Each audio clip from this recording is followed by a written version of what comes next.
Welcome everyone. In today's video we are going to discuss about a very important topic, that is laws of chemical combinations. हमें पता है matter का smallest portion atom होता है. जब दो same और डिफरेंट एलिमेंट्स के एटम्स कंबाइन करते हैं तो हमारे पास मॉलिक्यूल बनता है. और जो केमिकल रिएक्शंस होती हैं उसमें भी एटम्स और मॉलिक्यूल्स ही होते हैं. Actually the scientist were trying to establish the basis of these chemical combinations. Ultimately they come out with 5 different laws called the laws of the chemical combinations. अब उसके बाद 5 लॉज दिए गए केमिकल कॉम्बिनेशन से related, या फिर हम बोल सकते हैं केमिकल रिएक्शन से related. First law is law of conservation of mass. Second law is law of constant composition और definite proportion. Third law is law of multiple proportion. Fourth law is law of reciprocal proportion. And fifth law is Gay Lussac's law of combining volumes. In today's video, we are going to discuss about two laws. First one is law of conservation of mass, and second one is the law of constant composition or definite proportion. Now let's start with the very first law, that is law of conservation of mass. अब ये जो law of conservation of mass है, जैसे कि हमें नाम से पता चल रहा है conservation of mass, it means this law deals with the relation between mass of the reactant and products in a physical change or the chemical reaction. अब जैसे हमें पता है कि जो chemical reaction होती है उसमें reactant से product बनता है. इस law में हम बात करेंगे जो reactant का जो mass होता है और product का जो mass होता है वो सेम रहता है जब हमारे पास कोई फिजिकल चेंज होता है या कोई केमिकल रिएक्शन होती है. अब ये लॉ किसने दिया था? अब ये जो लॉ ऑफ कंजर्वेशन ऑफ मास है ये दिया था एंटोइन लेवोसियर ने, जो कि एक फ्रेंच केमिस्ट थे. इस लॉ के साथ साथ उन्होंने नॉमेनक्लेचर ऑफ केमिकल सब्सटेंसेस का जो सिस्टम है वो भी दिया था, जिसके लिए उनको नोबेल प्राइज भी मिला था. Now, according to this law, in all physical changes and chemical reactions, the total mass of the product is same as the total mass of the reactants. अब इस लॉ के अकॉर्डिंग जब कोई chemical reaction होती है या कोई physical change होता है तो जितना रिएक्टेंट का मास होता है, जो प्रोडक्ट बनता है उसका मास भी उतना ही होता है. उसमें कुछ भी मास ना तो ऐड होता है और ना ही कम होता है. There is no change in the mass in a physical change or a chemical reaction. The matter can neither be created nor be destroyed. Therefore, this is also known as the law of the indestructibility of matter. Means matter को ना तो create किया जा सकता है और ना ही destroy किया जा सकता है, बट हम मैटर को एक फॉर्म से दूसरी फॉर्म में चेंज कर सकते हैं.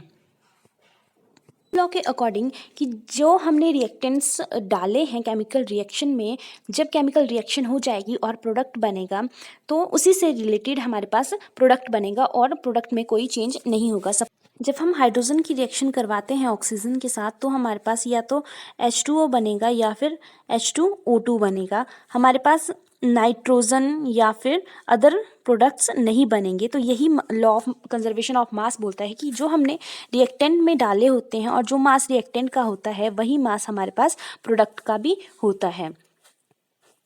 जो लॉ ऑफ कंजर्वेशन ऑफ मास है उसमें हम बात करते हैं केमिकल रिएक्शंस की, ना कि न्यूक्लियर रिएक्शंस की. तो ये जो लॉ था, लॉ ऑफ कंजर्वेशन ऑफ मास, इसको वेरीफाई किया था लैंडोल्ट ने.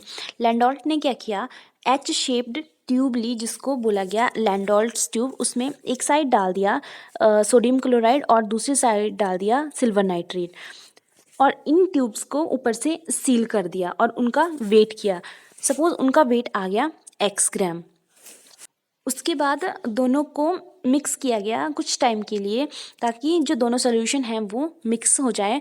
फिर उसके बाद फिर से जो मिक्सचर बना उसका वेट किया गया और उसका भी वेट हमारे पास आया x gram. It means reaction से पहले जो हमारे पास वेट था या मास था x ग्राम, रिएक्शन के बाद जब प्रोडक्ट बना वही मास हमारे पास अगेन आया, दैट इज़ x ग्राम. तो इससे प्रूव होता है कि जो मास रिएक्शन से पहले था रिएक्टेंट्स का वही मास रिएक्शन के बाद भी होगा प्रोडक्ट का.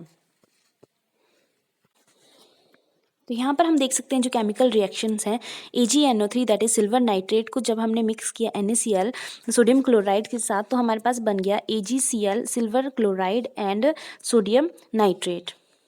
So this experiment proved the law of conservation of mass, which states that in all physical changes and chemical reaction, the total mass of products is same as that the total mass of the reactants. अब law of conservation of मास को explain करने के लिए हमारे पास एक another example है।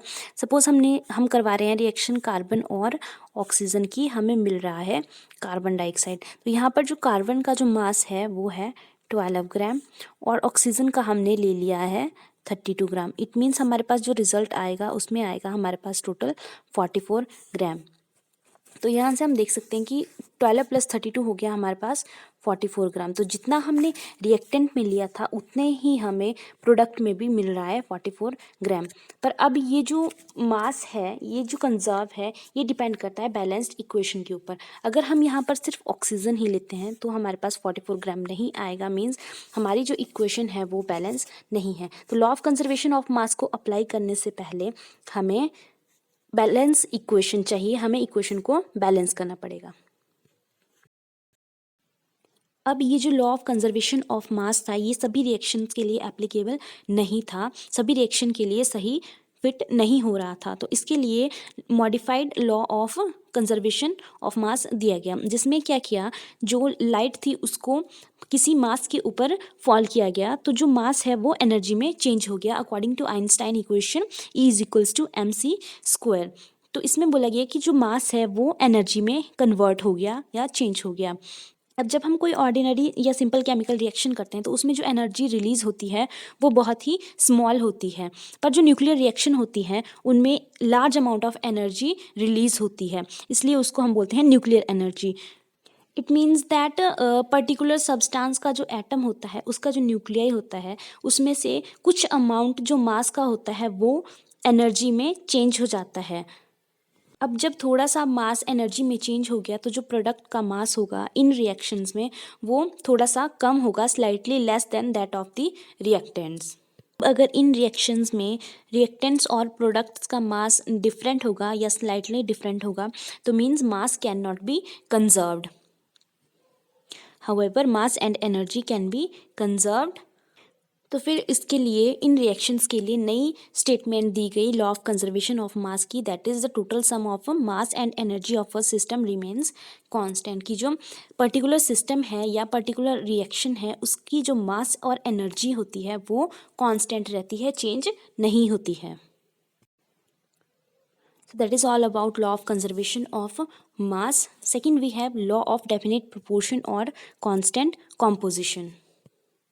The law of constant composition, also known as the law of definite proportion, ये law दिया था जोसेफ प्रॉस्ट ने इन 1799 और ये हमें बताता है, ये लॉ हमें बताता है कि जो कंपाउंड्स हैं उनमें जो एटम्स और मॉलिक्यूल्स हैं उनकी कंपोजिशन या उनका प्रोपोर्शन फिक्स्ड रहता है।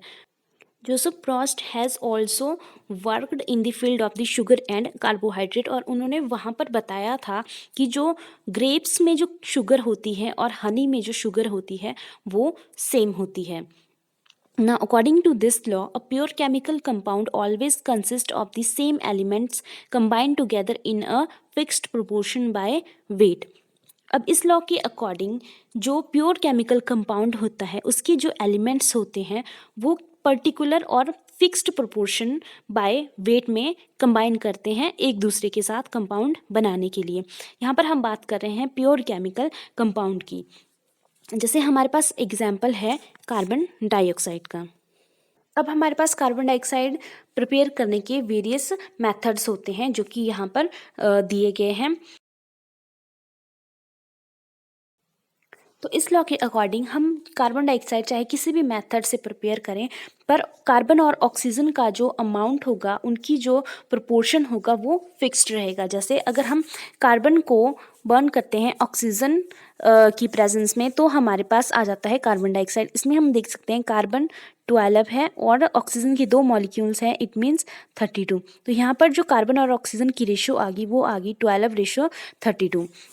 Second, by decomposition of the limestone, जो कैल्शियम कार्बोनेट होता है या लाइमस्टोन होता है जब हम उसकी डिकम्पोजिशन करते हैं तो हमारे पास बन जाता है calcium oxide, that is CaO plus carbon dioxide. यहाँ भी हम देख सकते हैं कार्बन का एक एटम है तो यहाँ पर आ गया 12 रेशो, ऑक्सीजन का एक मॉलिक्यूल है, इट मीन्स आ गया 32। तो यहाँ पर भी कार्बन डाइऑक्साइड की जो रेशो है कार्बन और ऑक्सीजन की वो फिक्स्ड है, दैट इज़ 12:32। अब हमारे पास थर्ड मेथड है by the action of the dilute hydrochloric acid on washing soda that is Na2CO3 और baking soda that is NaHCO3।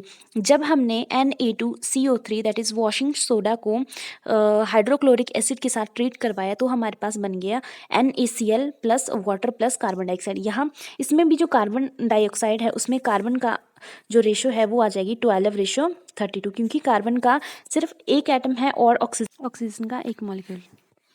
Also जब हमने baking soda that is NaHCO3 को ट्रीट करवाया hydrochloric acid के साथ दैट इज HCl तो हमारे पास आ गया NaCl plus water plus carbon dioxide. तो इसमें भी हम देख सकते हैं कार्बन का एक एटम है जिसका मास होता है 12, अप्रॉक्सीमेटली हम 12 ही लेते हैं, और जो ऑक्सीजन है उसका एक मॉलिक्यूल्स है मीन्स आ गया 32। हमने कार्बन डाइऑक्साइड प्रिपेयर किया। मेथड तो अलग अलग थे बट इन सब में एक चीज़ कॉमन थी दैट इज़ कार्बन डाइऑक्साइड, और उसकी जो रेशो थी सब में वो थी 12:32 और 3:8। तो यही ये लॉ एक्सप्लेन करता है कि जो प्योर केमिकल कंपाउंड होता है उसमें जो उसके एलिमेंट्स होते हैं या एटम्स और मॉलिक्यूल्स होते हैं उनका रेशो फिक्स्ड रहता है, चाहे हम उसको किसी भी चीज़ से एक्सट्रैक्ट करें या किसी भी मेथड से प्रिपेयर करें।